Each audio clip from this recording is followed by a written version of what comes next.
Salut! Aujourd'hui je vais te montrer comment j'ai cousu un t-shirt qui est un peu dans une matière molleton, qui fait un peu un vêtement d'intérieur, mais que je voulais quand même assez joli parce que j'ai fait ça pour Noël, pour ma maman, et je voulais pas acheter quelque chose, donc j'ai cousu ce t-shirt. Et je vais te montrer comment j'ai fait.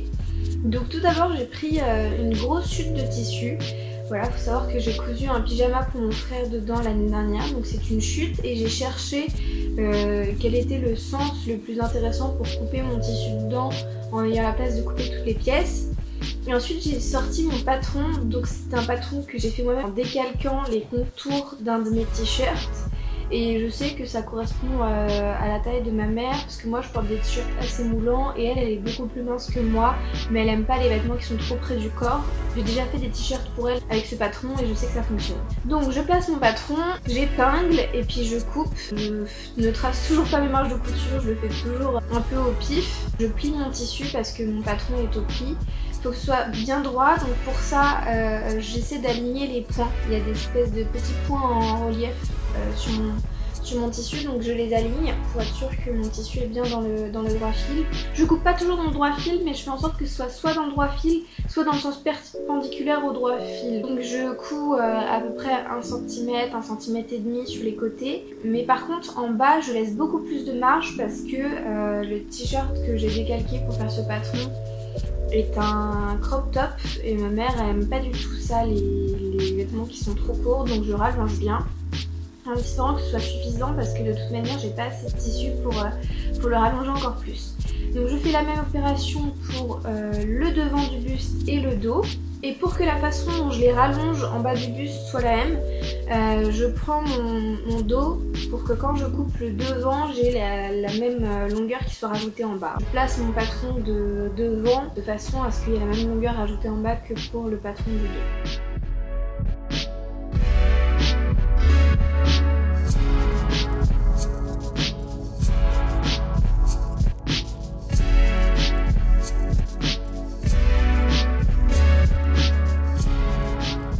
Je rajoute aussi un tout petit peu de tissu sur les côtés parce que comme je l'ai dit c'est un crop top, du coup il n'y a pas de marge prévue pour les hanches. Ensuite je veux couper mes manches, donc j'essaie de plier mon tissu en deux parce qu'il y a 2 manches à faire, donc je vais couper directement en double, mais ça ne rentrait pas.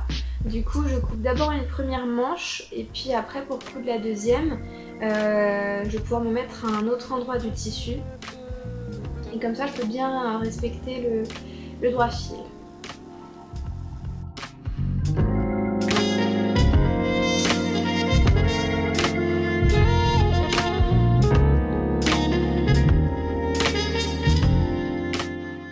Pareil, au bout des manches, je rajoute un peu plus d'1 cm de marge parce qu'il y aura un ourlet à faire. Et un ourlet, ça prend plus de marge de couture qu'une simple couture. Je fais bien aussi mes crans au niveau de la tête de manche et aussi au niveau du devant de la manche ici pour savoir où est le devant et où est le dos parce qu'une manche n'est pas symétrique devant et derrière. Et ensuite je prends l'espace que j'avais laissé pour couper ma deuxième manche sans oublier de retourner mon patron pour avoir bien une manche droite et une manche gauche qui sont symétriques et non identiques. Et pareil, je coupe, je fais mes crans et je les écoute.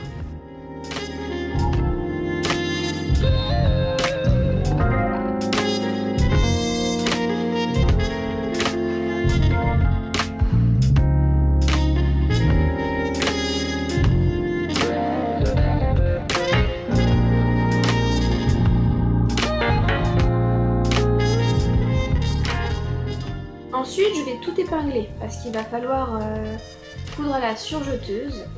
Je suis désolée, la caméra est devenue floue à ce moment-là. Enfin, la mise au point c'est pas bien faite et j'ai pas du tout fait attention.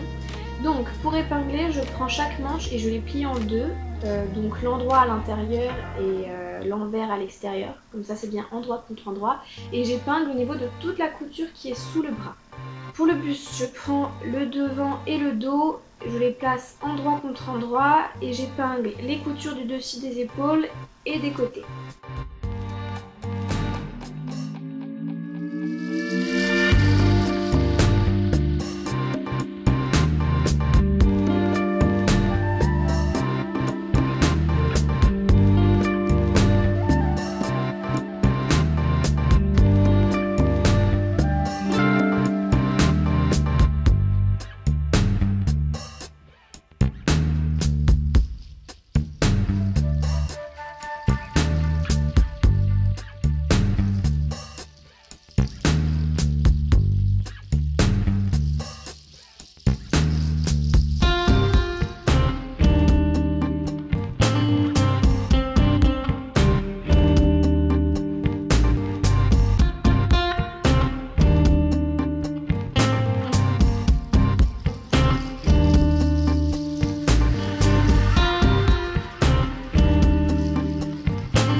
sortir ma surjeteuse. C'était la première fois que je l'utilisais, donc j'ai dû sortir le manuel pour bien enfiler les fils correctement, etc. Je vous ferai une vidéo sur ma surjeteuse, tous ses points forts, parce que je trouve qu'elle en a vraiment beaucoup pour son prix.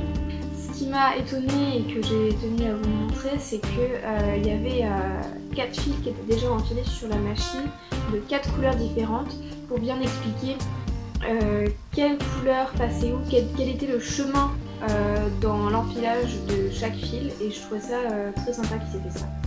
Ensuite, je coupe partout où j'ai épinglé, sauf une épaule. Je coupe une seule épaule, les deux côtés et les 2 coutures sous les bras de chaque manche. Mais je coupe vraiment qu'une seule épaule, la deuxième, je la fais pas, parce qu'elle va servir de boutonnière pour qu'on puisse passer la tête. Donc il faut la laisser décousue. Et je m'en occuperai plus tard à la machine à coudre et non à la surjeteuse. Ensuite, j'assemble les manches au buste, donc j'assemble qu'une seule manche. J'assemble la manche du côté de l'épaule qui a été cousue à la surjeteuse. Pour ça, je mets ma manche à l'endroit et mon buste à l'envers. Et je pose la manche sur le côté et je regarde si le cran que j'ai cranté tout à l'heure à la coupe correspond bien au devant. Le devant, je sais que c'est l'encolure qui est la plus échancrée et que le dos est moins échancré. Ensuite, je passe ma manche dans le trou de l'emmanchure, dans le buste, et vu que ma manche est à l'endroit et mon buste à l'envers, je suis bien endroit contre endroit et j'épingle. Pour épingler, je pars d'abord des 2 coutures, donc la couture du côté du buste et la couture du dessous du bras, et je les aligne. J'ai donc 2 coutures, et pour éviter que ça fasse une surépaisseur, j'en plaque une à droite et une à gauche et j'épingle bien ça.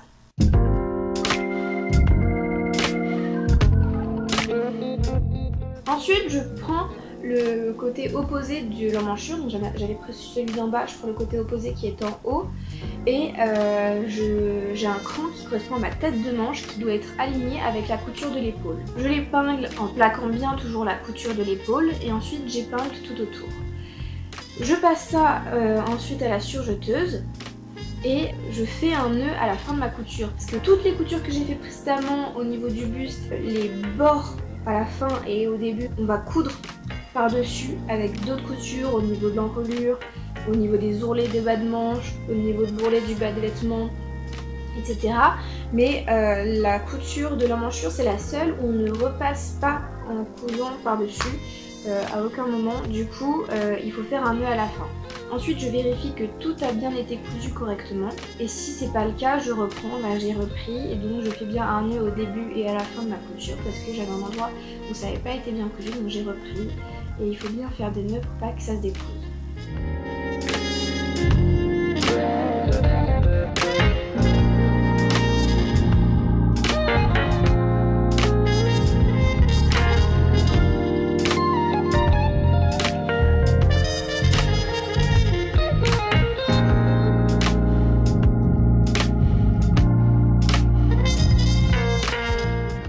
Ensuite, je mets ma surjeteuse de côté et je reprends ma machine à coudre parce qu'il va falloir coudre l'épaule qui n'a pas été cousue jusqu'ici.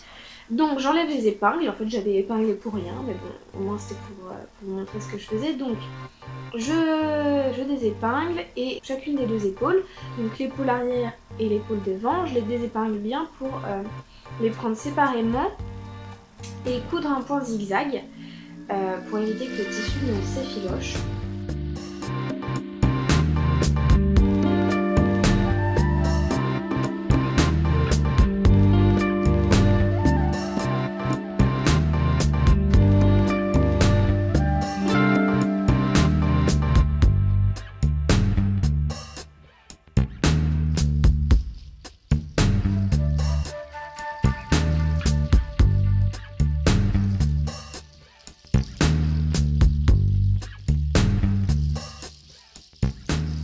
Et ensuite, je peux les réépingler ensemble comme j'ai fait au début, mais au niveau de la couture, donc je couds toujours au point zigzag pour garder la légère élasticité de ce tissu, mais au niveau de la couture, je ne coupe pas toute cette couture d'épaule, je ne coupe qu'une petite fraction, disons que j'ai cousu à peu près 2 cm, du côté de l'emmanchure. Je ne coupe pas du côté de l'encolure, parce que l'encolure, il va falloir qu'elle s'ouvre pour la boutonnière, donc je ne coupe que 2 cm du côté de l'emmanchure, et le reste, je le laisse non cousu. Ensuite, il faut que je plaque la marge de couture. Donc, je l'applique comme vous voyez à l'image, j'épingle. Et toujours au point zigzag, je vais venir plaquer cette marge de couture pour qu'elle reste bien à l'intérieur.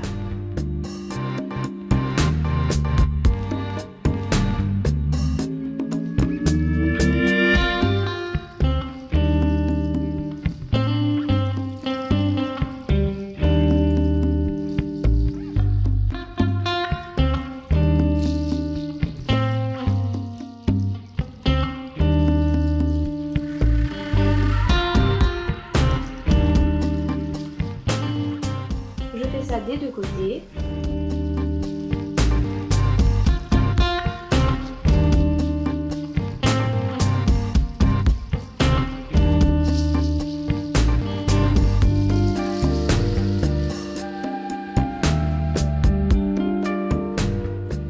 Et j'obtiens une sorte de fente.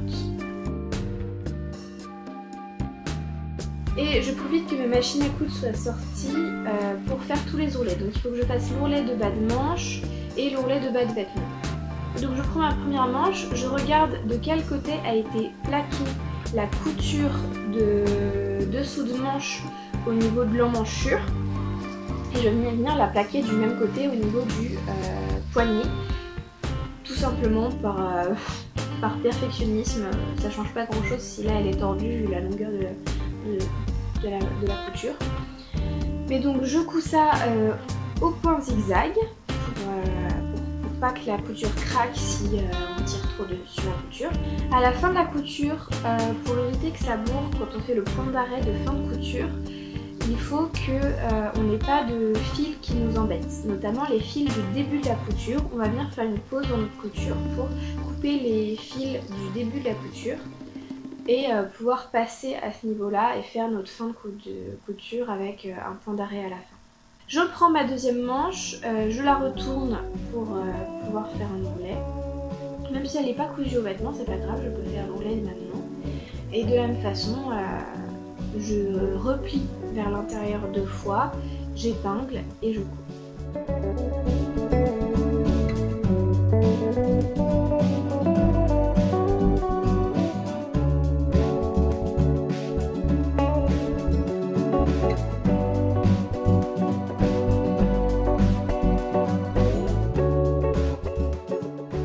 Ensuite, j'épingle le bas de mon vêtement, le bas du buste. C'est un peu long et embêtant, il faut le faire à chaque fois qu'on fait un top, que ce soit un chemisier, un t-shirt, tout ce qu'on veut. Et toujours en plaquant les coutures des côtés du buste, du bon côté, en fonction du côté où j'ai plaqué ces coutures de côté de vêtement au niveau de l'emmanchure.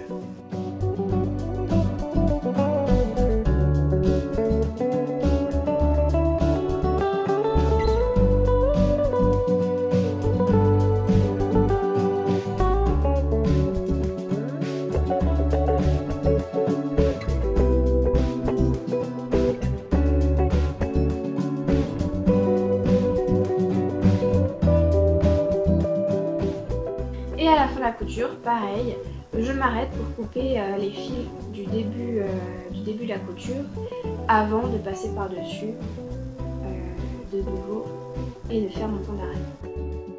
Je désépingle.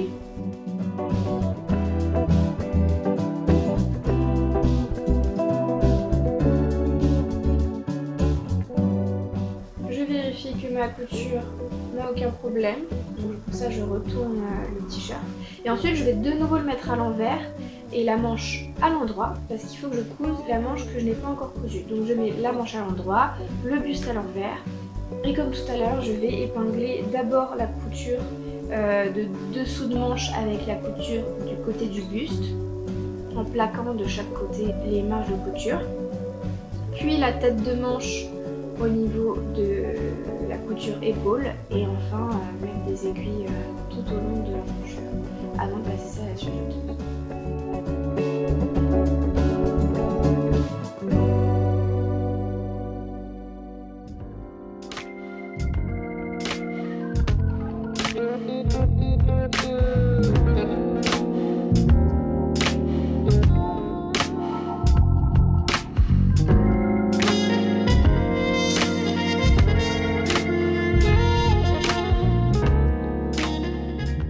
J'ai essayé le t-shirt pour voir s'il n'y avait aucun problème au niveau des coutures et je me suis rendu compte qu'il était un petit peu court. Il arrive au niveau du haut de mon pantalon, donc c'est plus bas que la taille, mais je sais que pour ma mère ça suffira pas parce qu'elle aime les vêtements qui sont vraiment plus longs, qui arrivent mi-fesses, voire un peu plus bas.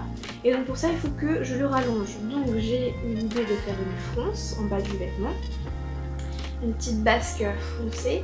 Pour ça je prends une chute, donc j'ai pris une chute de coton rayé. Donc, le coton a servi à faire des chemises il me semble, et c'est une amie qui me donne ça parce que son père fait des chemises. Son père travaille dans une entreprise qui vend des chemises et du coup elle me donne les chutes. Merci beaucoup Léna si tu passes par là. Donc j'ai récupéré une bande qui était déjà coupée, c'est une bande très pratique, ça correspondait tout à fait à son vêtement. Donc j'ai pris cette bande et il a fallu que je fasse des ourlets des deux côtés, en haut et en bas.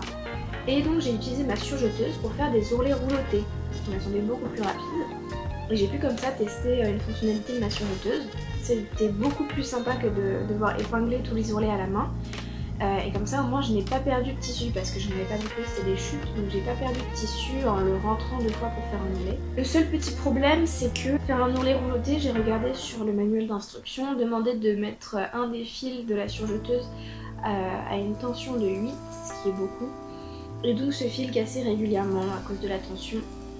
Je sais pas s'il y a une solution, mais bon, à chaque fois j'ai réenfilé mon fil et puis j'ai pas cherché plus loin. Donc je vais mettre cette bande de côté, je la froncerai plus tard et puis je l'assemblerai au bas du vêtement. Et je prends les d'autres chutes de tissu pour y couper mon encolure parce que je veux faire un rappel avec la fronce du bas en rajoutant une encolure un petit peu plus raffinée que simplement une encolure de t-shirt. Pour ça, il faut que j'ai un patron de l'encolure. Donc je vais prendre mon patron de buste devant et de buste derrière pour savoir quelle est la forme de l'encolure actuelle. Je la trace avec un crayon sur une feuille.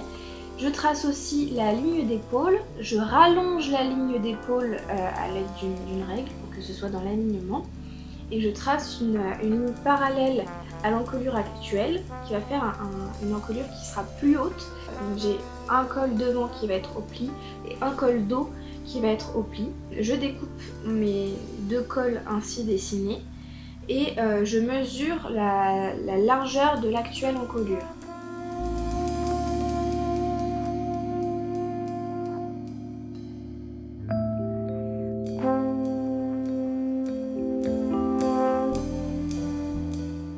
Je trouve que l'encolure actuelle fait 29 cm et je prends un de mes colliers qui est un ras-de-cou et je regarde si le collier fait plus ou moins de 29 cm parce que je sais que si le collier fait plus de 29 cm, ça veut dire qu'avec 29 cm, l'encolure va être trop serrée et va étrangler la personne qui va porter le vêtement. Donc là je sais que mon collier fait plus de 29 cm, c'est-à-dire que 29 cm c'est trop serré pour être à l'aise au niveau du cou. Donc je recoupe mon encolure pour enlever un petit peu de tissu et que du coup on soit plus à l'aise. J'écris sur mes patrons faits de papier où est le côté qui doit être au pli pour pas me tromper et ensuite je cherche dans mon tissu des petits bouts où je vais pouvoir couper mes encolures. Donc il faut que je coupe deux fois le devant pour avoir une encolure devant et une doublure devant et deux fois le dos pour avoir une encolure dos et une doublure dos. Je les coupe soit dans le sens des rayures verticales, soit dans le sens des rayures horizontales parce que j'ai pas encore décidé dans quel sens ça serait et que je me suis dit que ça dépendrait de ce que je trouve dans les chutes. Donc là j'ai trouvé 3 pièces qui sont dans le sens des rayures verticales et une pièce dans le sens des rayures horizontales. Donc je vais faire mon col dans le sens des rayures verticales et puis la pièce que j'ai cousue dans le sens horizontal, ça va servir de doublure, ça se verra pas, ça sera à l'intérieur. Et la doublure sert à avoir pas de couture à l'intérieur non plus. La seule couture qu'on va avoir c'est celle qui assemble le col et le buste, voilà.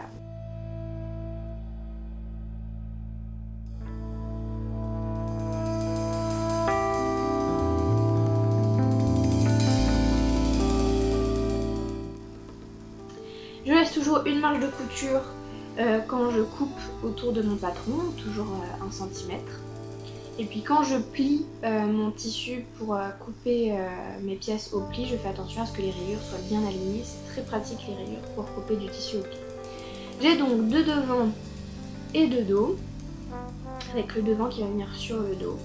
Et en fait, les cols vont d'abord être cousus au niveau des épaules. Ensuite, je reprends des chutes et je forme mes attaches de boutonnières. Puisque ma machine à coudre ne fait pas les boutonnières, il faut que je crée des petites attaches.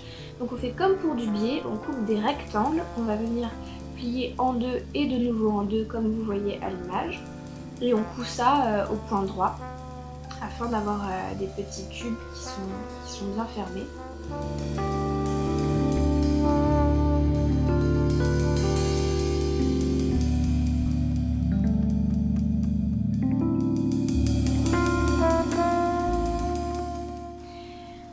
Et je plie mes attaches afin de former une boucle dans laquelle les boutons viendront se coincer quand on ferme l'encolure. Et ces petites attaches, je vais venir les épingler à l'encolure dos, entre l'encolure dos et la doublure dos. L'encolure et la doublure sont bien endroit contre endroit et les boucles à l'intérieur, placées entre les deux.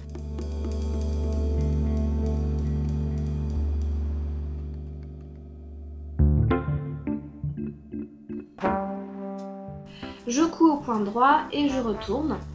Et j'ai bien mes boucles qui là sont à l'extérieur et ma couture qui est à l'intérieur et qui est invisible. Mes boutonnières sont à gauche parce que j'ai vu que sur mon buste, l'épaule où j'avais laissé une marge, une fente non cousue était à gauche, donc il faut que ce soit du même côté. Donc je prends mon encolure devant et ma doublure devant et il faut que à gauche ce soit cousu endroit contre endroit, la doublure et le devant. Donc je fais un point droit, endroit contre endroit, au niveau du côté qui correspond au côté gauche de l'épaule. Et je retourne pour avoir bien la couture à l'intérieur. Ensuite il faut assembler le dos et le devant au niveau de l'épaule. Donc j'ai 4 épaisseurs. La première c'est le dos, ensuite il y a la doublure dos, puis la doublure devant et enfin le devant. Donc je vais coudre les deux doublures ensemble, endroit contre endroit. Et donc vu que ce sont des doublures, je suis bien déjà endroit contre endroit, donc j'épingle puis je couds. Ensuite il faut que je couse le dos et le devant toujours endroit contre endroit, au niveau de cette couture d'épaule, donc l'épaule droite. Mais là par contre il faut que je retourne, vu que ce ne sont pas des doublures, il faut que je retourne pour être sûre d'être bien endroit contre endroit. De même, j'épingle et je couds au point droit. Pour ce col, je couds toujours au point droit, je ne prends pas le temps de faire des surjets. D'une part parce que je suis pressée et d'autre part parce que, comme je vous l'ai dit, toutes les coutures seront bien à l'intérieur. Du coup, il n'y a pas de problème, ça va pas s'effilocher, ça va pas se découdre. Donc j'ai bien un cercle qui correspond à mon dos, mon devant, ma doublure dos, ma doublure devant. Et on voit que sur un des côtés du cercle, j'ai mes 2 attaches de boutonnières qui correspondent à d'un côté le dos et de l'autre côté la doublure dos.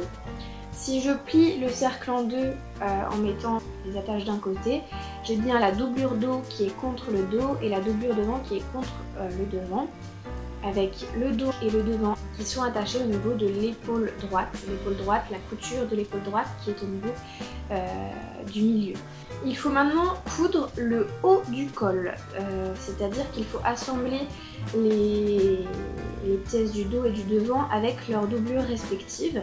Donc pour ça, je passe ma main à l'intérieur et je retourne pour coudre le haut du col.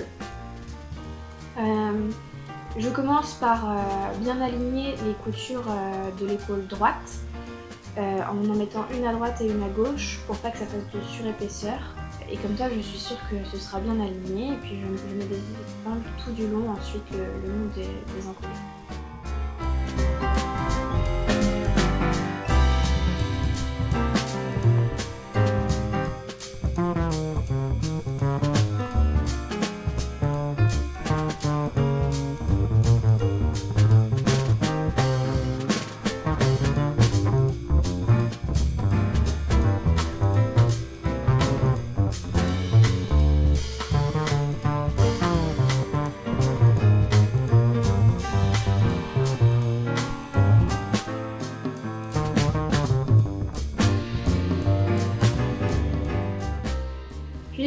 ça au point droit, toujours à 1 cm.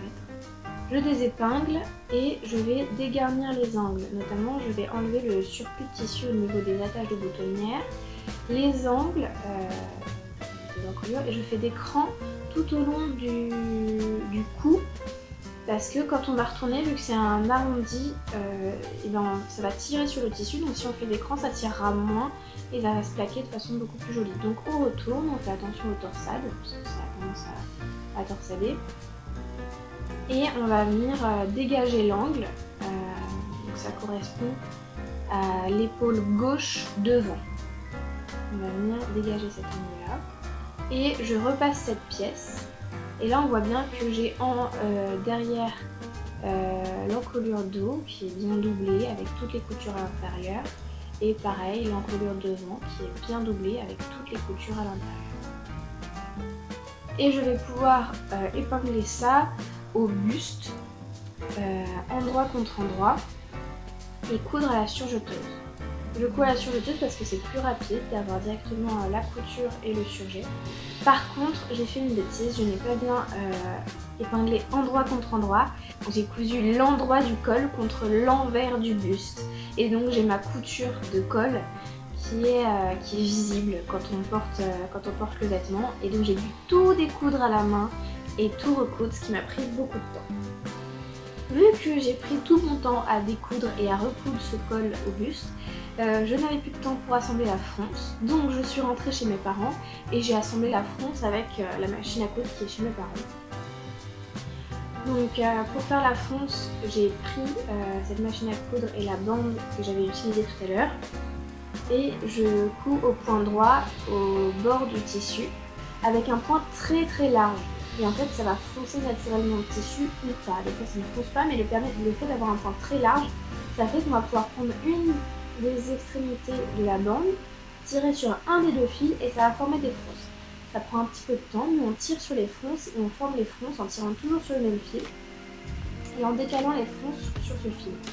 On fait très attention à ne pas casser le fil parce que c'est très embêtant, il faudrait tout recommencer. Et ensuite, une fois qu'on a la bonne longueur de fronce, pour savoir si on a la bonne longueur de fronce, on prend le buste et on regarde si les fronces sont bien le tour du buste avec ni trop ni pas assez de longueur. On prend les deux fils qui correspondent au fil principal et au fil de canette sur un des deux côtés de la bande et on fait un nœud entre les deux fils pour pas que la fronce se détende avec les manipulations, et on fait pareil de l'autre côté de la bande.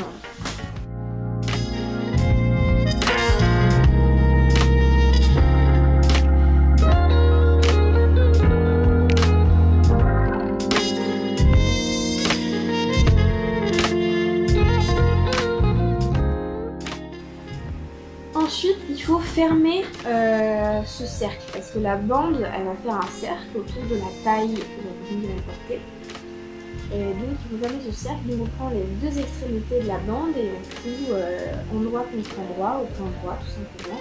Et moi, j'ai fait un petit point zigzag après pour surjeter tout ça. Et ensuite, je pose ma bande au bas du vêtement. Je vais simplement la plaquer, vu qu'un ourlet a déjà été fait au bas du vêtement, j'ai pas besoin de refaire un rentré supplémentaire.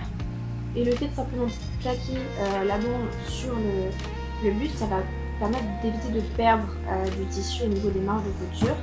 J'aurais pu ne pas faire d'ourlet précédemment, mais je ne savais pas que j'allais rajouter une fausse. Donc l'ourlet est déjà fait et j'ai juste à plaquer dessus. Quand je dis que le plaque dessus, c'est sur l'envers pour ne pas avoir la marge de couture de la fronce visible à l'extérieur du vêtement. Et donc, quand je couds un petit peu à l'aveugle, et que je fais en sorte d'avoir le joli côté de la couture qui soit au niveau de l'extérieur du vêtement. Je regarde régulièrement sous ma couture si quand je couds bien la fronce et je ne suis pas à côté.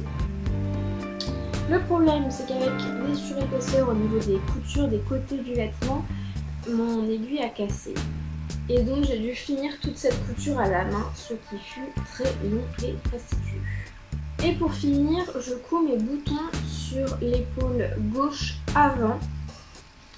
Et pour coudre un bouton plus vite, je mets mon fil en double, c'est-à-dire que j'enfile mon aiguille sur mon fil.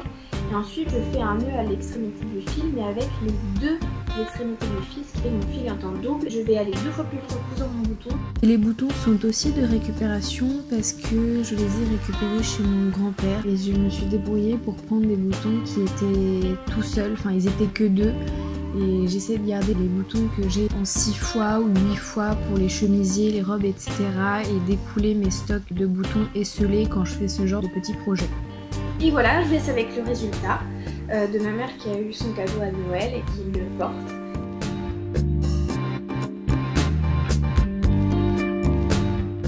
J'espère que vous avez apprécié et puis je vous dis à la prochaine. Salut!